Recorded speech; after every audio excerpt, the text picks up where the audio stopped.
la palabra a través de nuestro pastor Raimundo Wilberto García.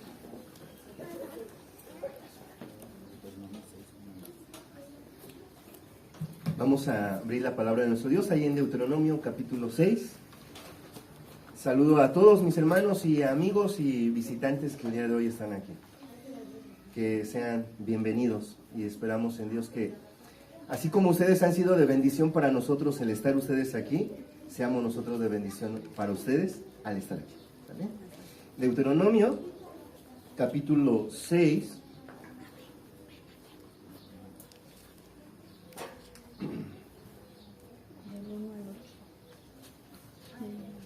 Del 1 al 8. El título de este texto es El Gran Mandamiento. Ya lo tenemos, así cómodamente, hermanos, ahí en sus lugarcitos. Capítulo 6, del 1 al 9. Les recuerdo, hermanos, que estamos ya en el segundo tema de estos sermones respecto a los niños.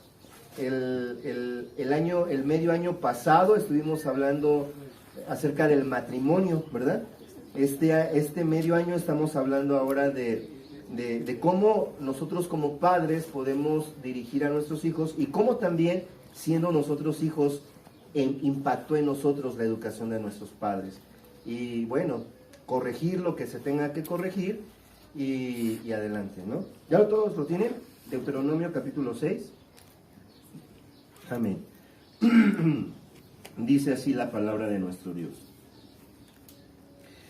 Estos pues son los mandamientos, estatutos y decretos que Jehová vuestro Dios mandó que os enseñase, para que los pongáis por obra en la tierra a la cual pasáis vosotros para tomarla, para que temas a Jehová tu Dios, guardando todos sus estatutos y sus mandamientos que yo te mando, tú, tu hijo y el hijo de tu hijo, todos los días de tu vida, para que tus días sean prolongados.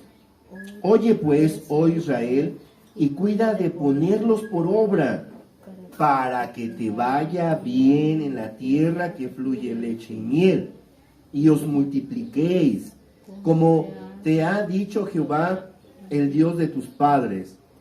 Oye, Israel, Jehová nuestro Dios, Jehová uno es, y amarás a Jehová tu Dios de todo tu corazón y de toda tu alma y con todas tus fuerzas.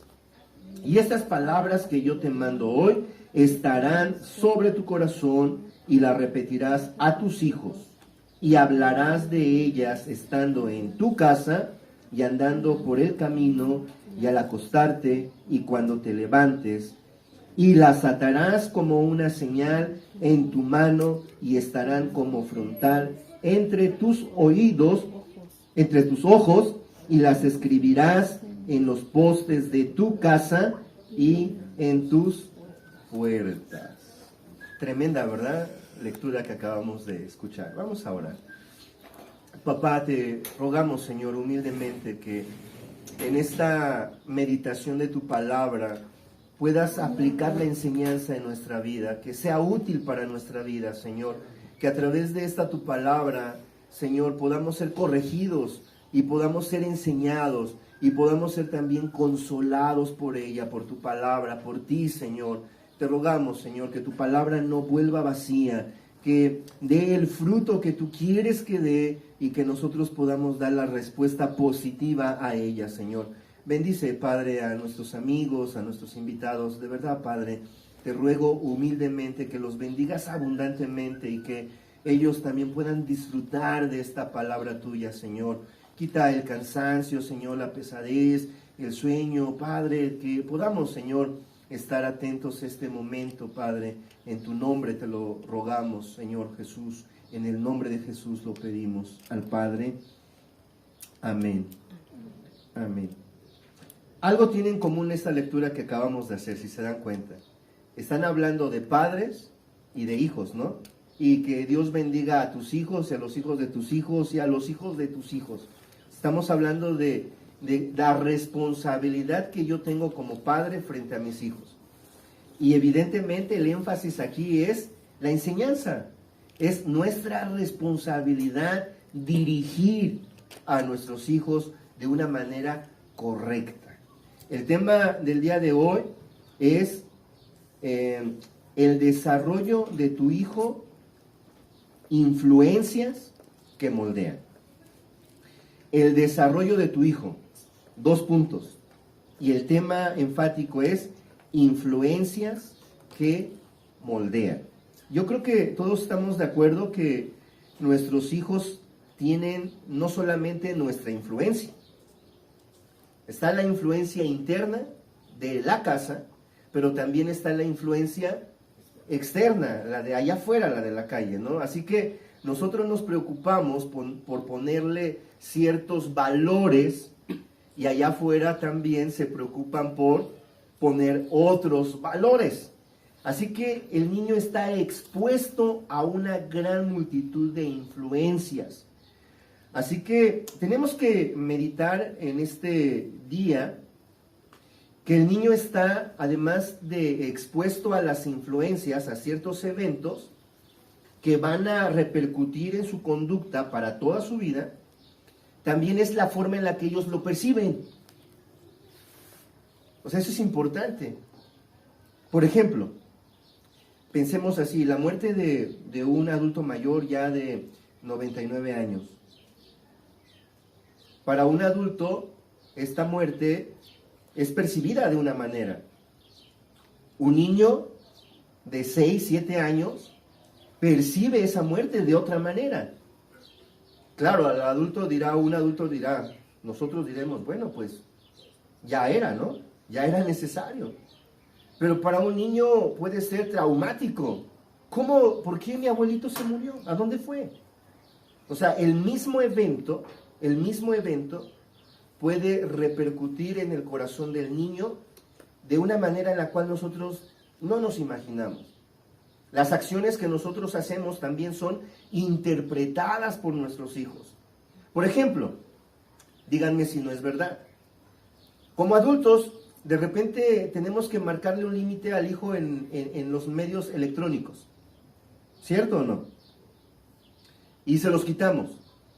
La verdad, ¿qué contestan los hijos? ¿Qué nos dicen? Nos dicen, gracias papá, porque sé que me estás cuidando. Sé que me amas y por eso es que yo no tengo control y tú quieres controlarme. ¿Sí o no? No, no dicen eso. ¿Saben lo primero que dicen? ¿Por qué? Tú no me quieres. Tú no me quieres. O, pero no lo he tocado ni siquiera tantito. O, pues ¿para qué me lo compraste entonces? O la otra, ¿así también te trataban tus papás? Le voy a decir a mi abuelito, ¿no? Y es que los abuelitos tienen algo peculiar. Nosotros los padres corregimos a nuestros hijos y los abuelos dicen, ¿qué? ¿Así te traté yo? Y escuchan los hijos. Y entonces, yo me acuerdo, mi mamá, mi papá trataban de corregir cosas que no estaban bien. ¿Y a dónde creen que corrían? A la otra casa del abuelito porque estaba del otro lado. Y yo llegaba porque decía, mamá, abuelita, me quieren matar. ¿En serio? Y salía abuelita y parece que yo así te traté, pero vas a ver, aunque estés grandota, te puedo dar tus... Y entonces, bueno, meditamos. Sí, así te trató, a lo mejor fue peor. Dice aquí dice, mi hijo de 11 años estaba criando cerdos y estaba frustrado. La razón porque los cerdos, cuando tú les das agua, la tiran o la ensucian. Entonces el niño le dice a su papá, le dice, oye papá, ¿pero qué hago? Dice, espérate hijo, vamos a armarle bebederos de concreto, pero necesitamos moldes. Así que un molde de madera frágil, moldeable, y un concreto que no inmediatamente iba a cuajar, sino con el tiempo iba a ir cuajando hasta que quedara totalmente duro, y entonces se puede quitar lo frágil y queda el molde, Entonces el papá estaba haciendo eso, eureka, se le prendió el foco porque Dios lo iluminó y le dice, oye hijo mío, tiene 11 años el hijo, le dice, oye hijo mío, esto es como lo que pasa en tu vida. Tú eres como este molde, eres frágil todavía y dentro de ti se está cuajando algo que va a ser permanente para siempre. Así que esfuérzate en moldearte correctamente.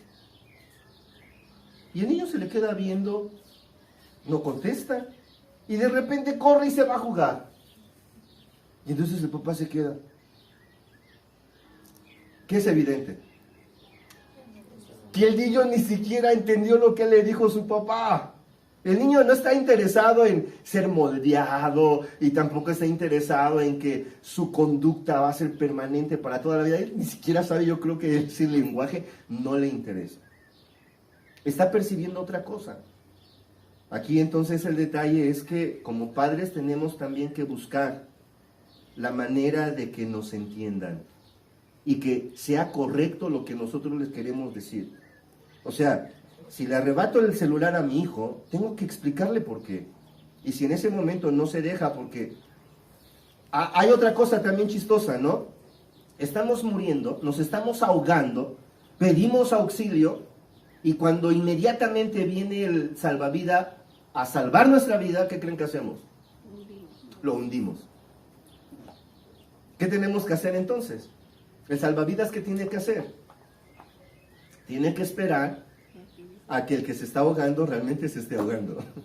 O sea, que se canse, que esté cooperando ya no tiene fuerzas. Entonces sí, el salvavidas va y lo agarra cómodamente, lo saca y listo. A veces tenemos que actuar también así, porque lo que queremos es tener comunión, queremos que interactuar. A veces mis intereses no son los mismos intereses que mi hijo. Entonces yo tengo que hacerle ver que los intereses que yo tengo para él son buenos, son agradables y son perfectos. Porque yo tengo una guía. Y mi guía no es mi experiencia, ni tampoco es cómo me educaron mis padres. Porque mi experiencia, acuérdense, es una interpretación de lo que yo he vivido.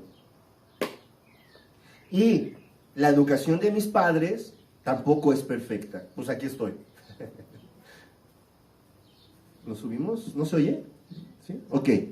Entonces tenemos que meditar en ello para que cuando nuestros hijos nos confronten, cuando nuestros hijos no haya esa interacción correcta, pues podamos romper esas barreras y podamos obtener que nos entiendan lo que nosotros realmente les queremos dar a entender. Así que, fíjense hermanos, aquí tengo algunas influencias. Por ejemplo, la estructura de la familia, de la vida familiar. La estructura de la vida familiar. ¿Ustedes creen que sea una influencia también? ¿Cómo está estructurada mi familia? Claro, el hijo ve la estructura de la familia, ¿cómo está? Dice, ¿es la familia un núcleo tradicional familiar? Núcleo familiar tradicional, o sea, papá, mamá, hijos. ¿A cuántos padres está expuesto el niño? O sea, hay casas, principalmente donde están los abuelos, y viven los abuelos. Llega a estar en una recámara una familia, un hermano mayor ya, casado con sus hijos. En otra recámara otro hijo. En otra recámara la hija, y cada quien tiene su propia familia. Y lógicamente a eso se refiere. O sea, el niño está expuesto también a otros padres porque, ojo, son influencias. O sea, este papá que vive aquí no le permite ver al hijo películas de balazos. Pero la mamá que vive allá hasta le compra videojuegos sangrientos, ¿no? Y el papá que está aquí, pues, le da igual. Y entonces los hijos de cada familia interactúan, se dan cuenta, y entonces de repente alguno dice, ay, yo quisiera que tu papá fuera mi papá. ¿Por qué? Pues porque a ti te deja hacer todo lo que tú quieres. No, pues yo quisiera que fuera tu papá, mi papá, porque aunque a ti no te deja hacer nada de lo que tú quieres, te compra todo. Ok, otra pregunta. ¿Es una familia de 2, de 3 o de 3 generaciones? Eso también es importante. Porque, acuérdense, ¿cómo es la generación de nuestros abuelos? ¿Cómo trataba abuelita a abuelo? Y abuelo a abuela. Ahora, ¿cómo trata mi mamá a mi papá, mi papá a mi mamá? Y eso lo está viendo mi hijo. Y luego ¿cómo yo trato a mi esposa? La estructura de los abuelos, la educación de los abuelos, era diferente a la de los padres y es diferente a los de los hijos porque son generaciones distintas. Antes las señoras le hablaban de usted a sus señores. Y ahora dicen, flaco, pásame aquello. ¿Sí o no? Y así dicen los hijos, de veras. Miren, aquí está mi niño, pero qué bueno que está, ¿no? Porque a Lluviecita siempre le digo, te amo, estás bien bonita, te amo. ¿Y saben lo que hacía este niño cuando estaba chiquito? Lo mismo, te amo, estás bien bonita, ¿no? Ahora imagínense si yo fuera al revés, que yo la menospreciara delante de él, que yo la insultara delante de él. Son influencias. Ahora, percibe, puede haber 2 percepciones. Una, puede copiar mi acción y tratar a mi mujer así, o puede odiarme a mí porque trato mal a su mamá. Pero son influencias y se va formando. Y eso va a repercutir cuando cuaje su molde.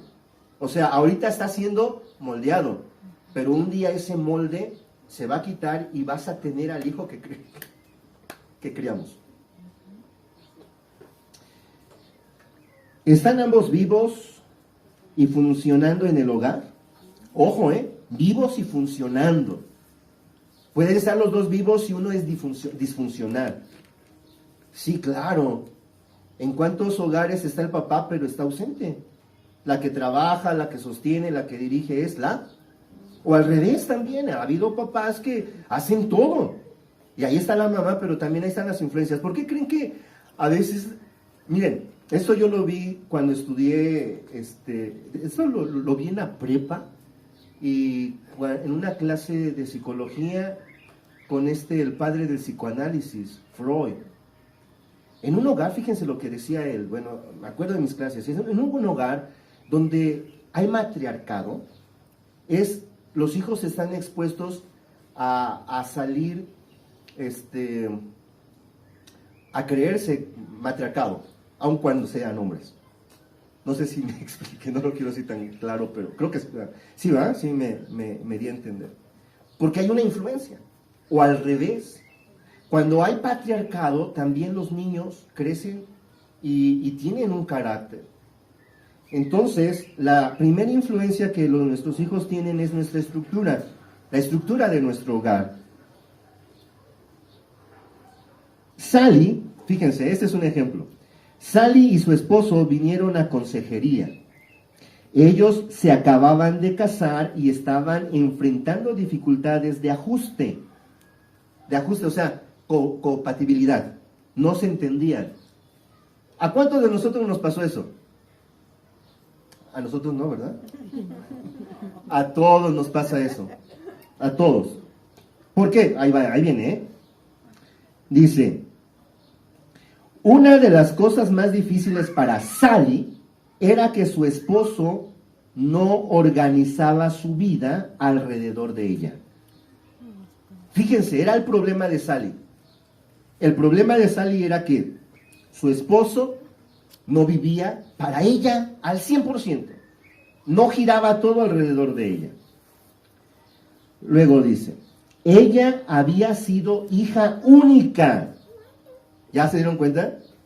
Ella había sido hija única y aunque sus padres no la malcriaron, dándole cosas y más cosas, sí hicieron que sus deseos y necesidades fueran una prioridad. Ahora, ella no se sentía amada por su esposo.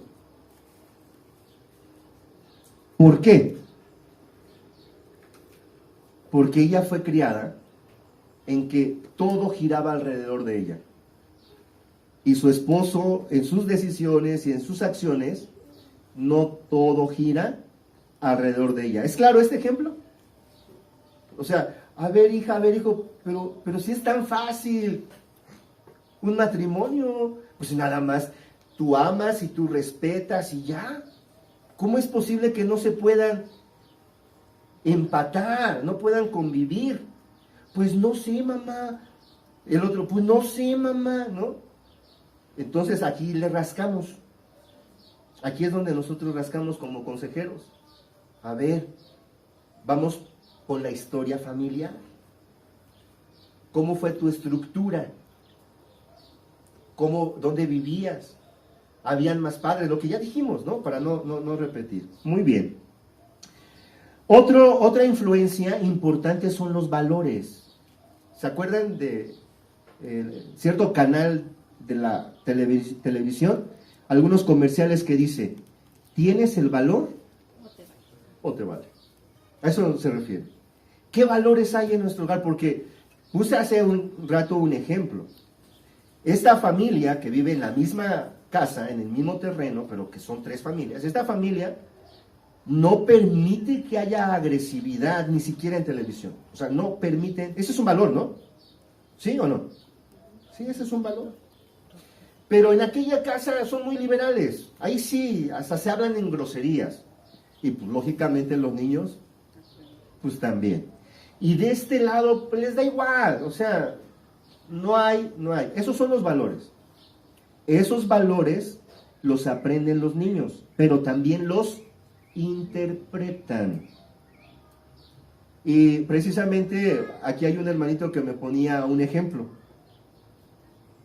Su hijita, bueno, él dice cuando educa a sus hijos, cuando los, ¿cómo podemos decir? Disciplina, los hijos pues le preguntan, ¿por qué? ¿Por qué me das chanclazo, no? Entonces papá dice, pues porque te amo, te corrijo. Y entonces, en alguna ocasión el papá le pregunta a la hijita, le dice, oye, ¿y tú por qué eres muy maldosa con tus hermanitos? ¿Y sabes lo que contestó? Porque los amo, soy maldosa con los niños. ¿Se dan cuenta? O sea, interpretan. Son valores. Entonces, los niños son inteligentes, hermanos. A veces nosotros pensamos que no, porque los vemos chiquitos, pequeños y demás, pero no es cierto. Y saben, hermanos, se acuerdan. Una vez, esto porque a mí me marcó ya de grande. Una vez mi hermano, menor que yo por 4 años, estaba sentimental. Y entonces en su sentimentalismo habló conmigo. Y me dijo que él sentía mucho resentimiento conmigo, porque cuando él quería jugar conmigo, yo prefería ir a darle de comer a mis animales. Tenía conejos, tenía gallinas, patos. Fíjense, yo jamás lo supe. Ni siquiera me imaginé que este valor que yo tenía le repercutió a mi hermano en su vida y le repercutió, o sea, lo traía arrastrando y no tiene mucho, Tendrá como unos 3 o 4 años que me lo confesó. Yo le pedí perdón. Le dije, hermano, perdóname, o sea, ni siquiera lo hice intencionalmente, ¿no? ¿Se dan cuenta? Muy bien. Valores familiares. ¿Qué es importante para los padres? Preguntémonos. 2. ¿Qué es lo que vale la pena para luchar por ello y que pasa, aunque pase una gran adversidad? Eso también, los hijos lo ven. Por ejemplo, miren, nosotros peleamos, cuando yo llegué a la iglesia, yo vengo de una familia igual, no sé, no elevada, escasos recursos, ¿no? Trabajadores, estudiantes. Yo entendí que son importantes los estudios, hermanos. Yo entendí eso. Cuando llego a la iglesia me doy cuenta que los muchachos de la iglesia, todos estudian. Todos, de mi edad, todos están estudiando. Y aún los niños más pequeños y aún los más grandes siguen estudiando. Ya no en licenciatura, en maestría, en posgrados. Es más, hasta vienen de otro estado a Cuernavaca y se hacen miembros de Betel, donde soy yo, jóvenes de allá que vienen a estudiar aquí posgrados. Eso a mí me impactó mucho, porque de donde yo vengo dicen así, ¿para qué estudio? Hay licenciados que son taxistas, de veras. O sea, de donde en mi mundo, por así decirlo, se menosprecia el estudio, porque no hay ese valor. Hay un pensamiento en el que se dice, no valen los estudios, ¿no? Aquí en la iglesia yo aprendí que sí valen. Sí es importante la preparación.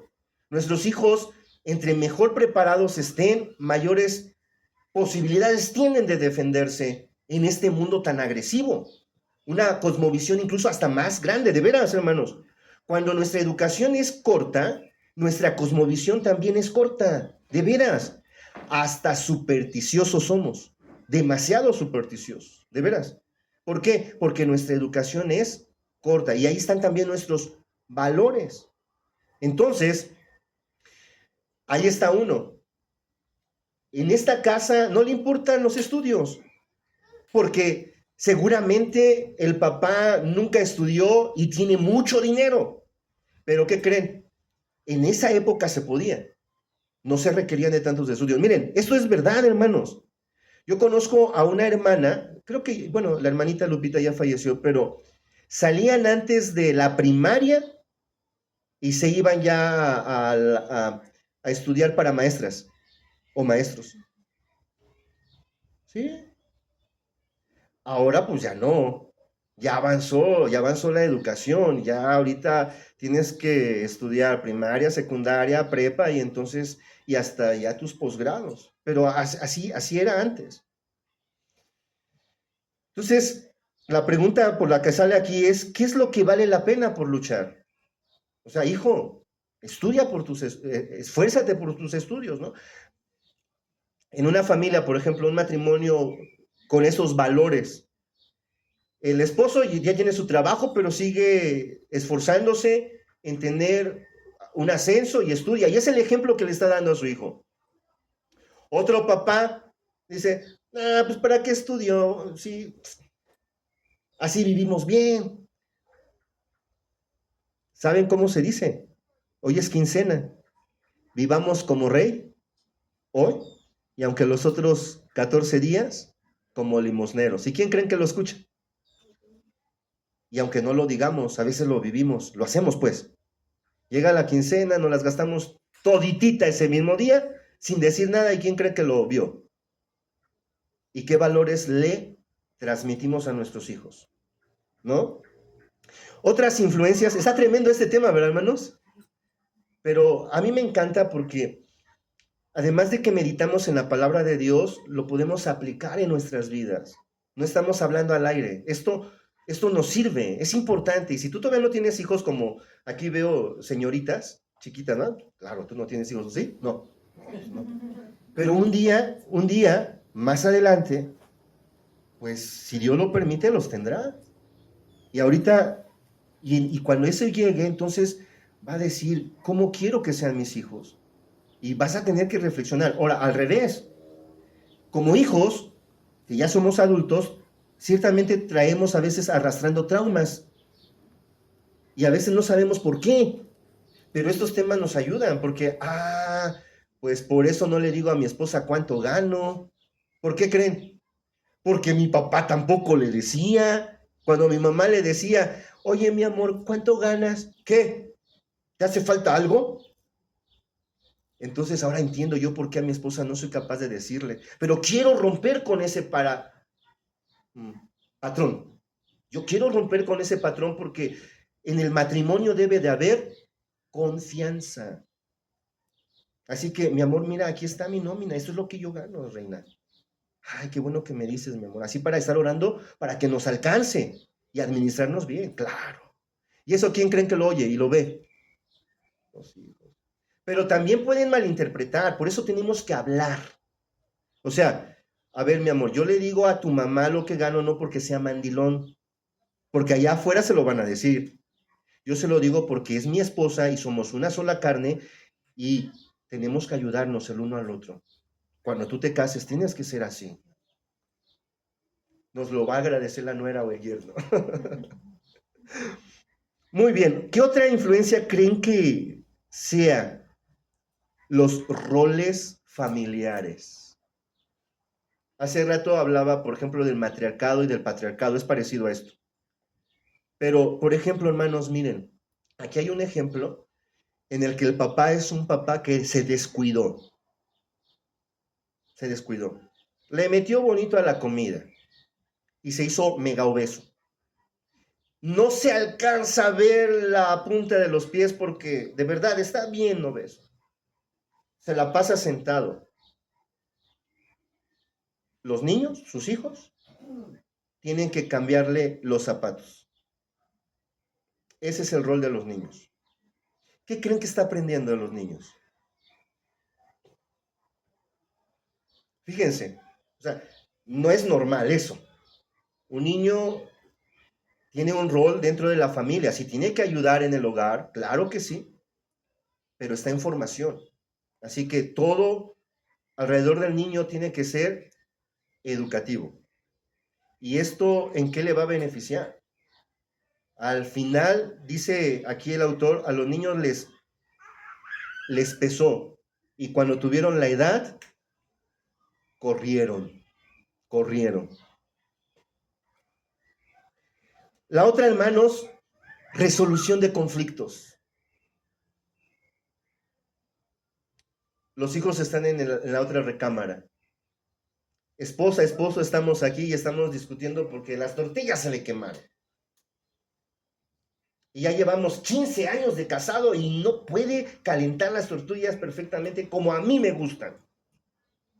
Y los niños están escuchando.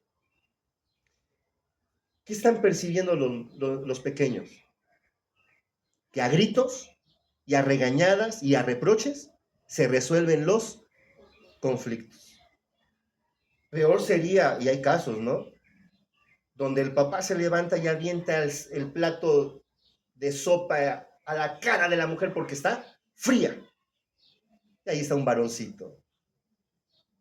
Al ratito este varoncito, cuando él crezca, le va a aventar también la sopa, ¿no? Una ocasión estaba un niño viendo ahí entretenido en su celular, viendo ahí. Se acerca el papá y le dice, ¿qué haces, hijo?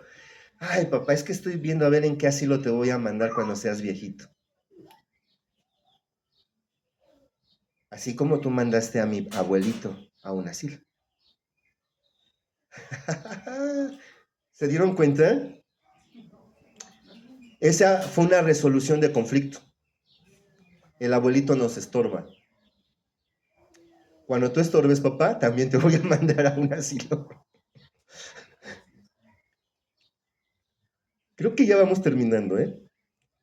Respuesta de la familia ante el fracaso. Esa es otra influencia. ¿Cómo resuelve el padre cuando se queda sin trabajo? Llega con sus caguamotas y su tequila y se echa y a lamentarse. ¿Quién lo ve? ¿Y por qué mi papá está tomando así? Es que se quedó sin trabajo.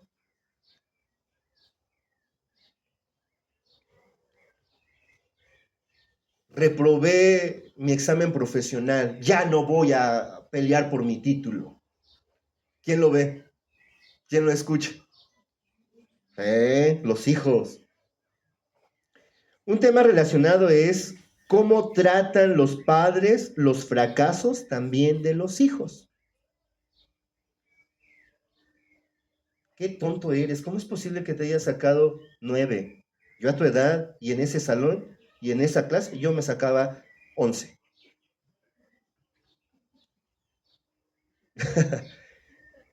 Es que, perdónenme hermanos, pero uno se los dice con un propósito, de veras. Nuestro propósito es que agarren la onda, como dicen. Que les despierte, que digan, ah, sí, le voy a echar ganas, papá. Pero acuérdense que los hijos interpretan. Y eso también lo pueden malinterpretar. Y acuérdense, hermanos, échenle ahí una revisadita a la psicología, porque nosotros somos sensoriales. y tenemos, ¿cómo le llamamos? En la psicología, psique. Somos psicólogos, bueno, psique, sí, la psique. Todos tenemos psique, emociones. O sea, hay un consciente, eso los médicos ya lo saben. Hay un consciente, hay un subconsciente y hay un inconsciente. Ese que se pasa a los semáforos. No estoy hablando de ese inconsciente. Consciente, subconsciente e inconsciente. El subconsciente es muy evidente. De hecho, es muy consciente. El subconsciente es muy consciente. El consciente es evidente, aquí está. El subconsciente, digo, el inconsciente es el que es difícil detectar. Es más, bromeamos con el inconsciente. Pero miren, les voy a poner un ejemplo. Está un subdirector dirigiendo una junta con todos los súbditos. No ha llegado el director. Así que llega el director y ¿qué creen que hace el subdirector? Dice, compañeros, tengo el disgusto de decir que nuestro director ya llegó y dejarle el lugar. Perdón, el gusto de decir que ya llegó el director y dejarle el lugar. Con permiso. ¿Quién se asomó ahí?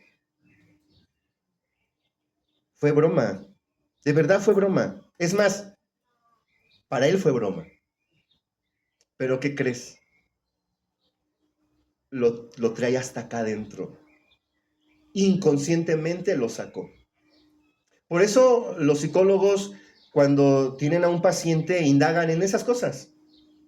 Tienen que rascarle porque lo externo no es lo importante. Lo externo tiene una raíz que es a la que tenemos que curar, es a la que tenemos que tratar. Y en la educación de nuestros hijos, por eso estamos aquí, es mejor prevenir que curar. En la medicina eso se dice, ¿no, hermano? Entonces, para nuestros hijos, qué bueno que estamos aquí, porque nosotros que ya somos adultos, pues ya, ya pasamos esa etapa, como sea, ya traemos dentro de nosotros un niño que de repente llora y nos hace sentir mal y no sabemos por qué y nos deprime y a veces nos hace sentir alegres y a veces infinidad de cosas. Ya empezó a llover, ¿verdad? Ok, entonces quedamos, ¿no? Respuesta de la familia ante el fracaso. Hermanos, decirle a un niño, qué tonto eres, el comentario que hice es porque ese tonto, esa palabra tonto, se lo tragan. Tú no sabes cuánto daño hace de verdad. Si a nosotros como adultos, hermanos, a veces, a mí me dijeron hace unas horas, eres muy conflictivo. Parece una palabra simple y sencilla, ¿no? A lo mejor me la dijeron porque yo realmente estaba muy terco en ese momento, ¿no? Pero cuando me dicen esa palabra atrás, pega, pega. Y entonces digo, ¿de verdad sí lo soy? Y entonces sale mi inconsciente, que ya lo traigo arrastrando de por sí, y empiezo en una depresión bueno, o sea, eso somos nosotros ya adultos. Hay que trabajarlo, de verdad. Y bueno, hay muchas maneras de hacerlo y hay personas dispuestas a ayudarnos y a sus órdenes. Con respecto a nuestros hijos hay que prevenir eso. En lugar de decirle él es un tonto, hay que buscar las palabras correctas para que ellos entiendan lo que queremos decirles, pues. Si nosotros queremos que se esfuercen, no es decirle, eres un tonto para que te esfuerces, no. No, creo que debe de haber otras palabras que sean las adecuadas, las certeras, que puedan motivar el corazón de nuestros hijos de una manera positiva. Y que cuando sean grandes se sientan así, se sientan seguros de lo que hacen, de lo que deciden. ¿Por qué? Porque tuvieron una buena influencia. La historia familiar, ya la vimos, ¿sí? Es importante, ¿no? Donde hay familias disfuncionales y demás y demás. Ahora, hay dos errores, hermanos, y con eso, ese es ya la segunda parte de este tema que es importante. Ya hablamos mucho de, es verdad, lo externo nos influye, pero hay dos cosas que tenemos que tener en cuenta. Las experiencias no son contundentes. ¿Por qué? Porque ante una experiencia también hay una interpretación. Así que, por ejemplo, si nosotros ponemos a nuestro hijo, lo apartamos, que no vea guerras, su alimentación, lo sobreprotegemos y les damos la más excelente influencia según nosotros, la mejor educación, lo mejor de lo mejor, según nuestra experiencia. El problema es que nuestra experiencia también tiene traumas. Entonces, sin querer, nosotros les vamos a transmitir algunas cosas que no son correctas, pero además ellos las van a malinterpretar o las van a interpretar correctamente. Es decir, una corrección pueden decir, mi papá me ama. O una corrección puede decir, mi papá me odia. ¿Sale? Entonces, una experiencia no es contundente. ¿Por qué? Porque hay interpretación en los niños. O sea, también ha habido niños que crecen en familias donde los dos son alcohólicos. Esa es la influencia. Pero el niño va a interpretar otra cosa. Este niño va a interpretar otra cosa. Va a decir, qué fracasado está mi padre y mi madre. Cochino, alcohol. Y el niño nunca va a ser alcohólico, ¿eh? ¿De verdad que sucede eso? O al revés. Pues mi papá y mi mamá arreglaban sus asuntos de esta manera. O sea, ahí está, las experiencias no son contundentes porque también hay una interpretación. Y aquí viene la ayuda, como padres. Tenemos que ayudarles a interpretar las cosas. Por eso Dios nos dio el lenguaje. Vamos a corregir, tenemos que explicarles por qué tiene que haber una corrección. Si vamos, por ejemplo, ¿no? En una multiplicación, a mí me encantan las matemáticas, en una multiplicación, ¿cómo podemos ayudar a nuestro hijo a que aprenda a multiplicar las estructuras? ¿Saben cómo? Sentándonos y explicándoles, paso por paso, y explicándoles por qué, que ellos lo razonen, lo entiendan, y de verdad que lo hacen, ¿eh? Pero si nosotros nada más le decimos, a ver, 3 por 3, 8. Ah, no es cierto, ¿eh? Yo lo dije a propósito.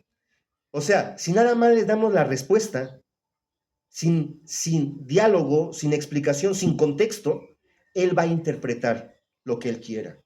Y ese es el problema, que nosotros les aventamos una experiencia, pero no les explicamos cómo la deben de percibir. Y ese es nuestro trabajo. No podemos ponerlos en una vitrina y guardarlos de malas influencias. No podemos hacer eso.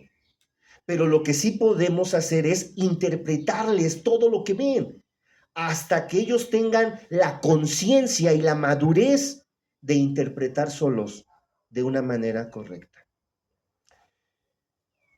Dije que nuestra experiencia puede estar fracturada.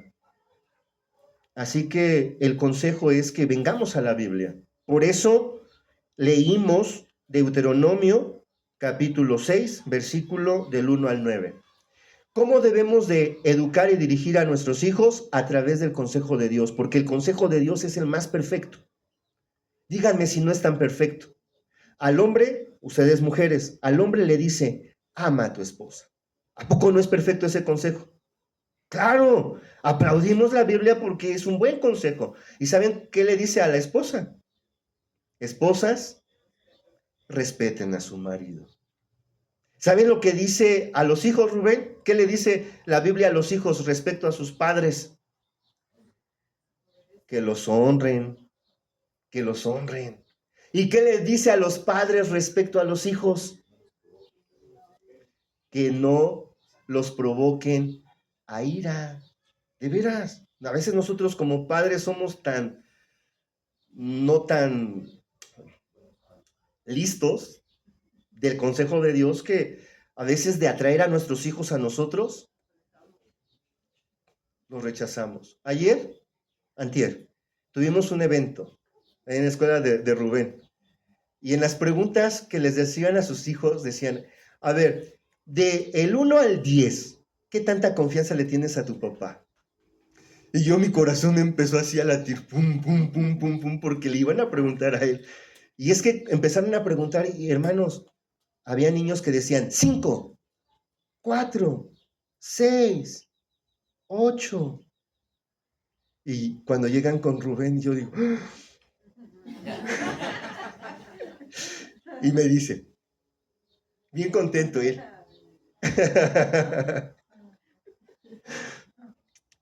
Y yo quería 10. Pero después un papá se para y dice, ay, mi hijo me dio 8. Le dolió. Entonces yo dije, ay, a mí me dio 9. Gloria a Dios. Queremos que nuestros hijos nos tengan confianza. Queremos darles el mejor ejemplo y nosotros no somos el mejor ejemplo. Así que tenemos que venir a Cristo. Por eso estamos aquí. Por eso apartamos un par de horas de todas nuestras actividades para venir a Dios. Primeramente para recordar que Él nos hizo, que Él nos salvó y que Él tiene el mejor consejo de cómo ser esposos, hijos y padres. También vecinos, también amigos. Oremos. Padre, que este tu consejo quede grabado en nuestro corazón. Perdónanos, Señor, porque no hemos sido los padres que tú quieres para nuestros hijos. Aunque tú has sido bondadoso al darnos hijos, no hemos tenido la capacidad para preguntarte a ti cómo quieres que los eduquemos. No hemos sido la mejor influencia porque nos han visto discutir y nos han visto tomar decisiones a la ligera. También nos han escuchado decir cosas que no tenemos que decir. Y Padre, creo que no hemos sido el mejor ejemplo. Tratamos, lo intentamos, pero también nosotros, Señor, estamos rotos. También nosotros, Señor, traemos traumas arrastrando. Y nos portamos como nos portamos porque ha habido influencias en nosotros y también hemos malinterpretado nuestra experiencia. Por eso venimos a ti, Padre, para suplicarte que nos ayudes. Ayúdanos. Queremos una mejor sociedad y la sociedad se forma con familias y son las que son atacadas, Padre. Ayúdanos. Ayúdanos a incluso ser buena influencia para las demás familias. Que como matrimonio podamos también dar un ejemplo a otros matrimonios. Que como padres también podamos dar un buen ejemplo a otros padres. Y como hijos tuyos, ayúdanos a portarnos como tu Hijo Jesús. Permítenos seguir los pasos de tu Hijo. Permítenos ser como Él. Ayúdanos. En el nombre de Jesús te lo suplicamos y te damos muchas gracias, Señor. Amén.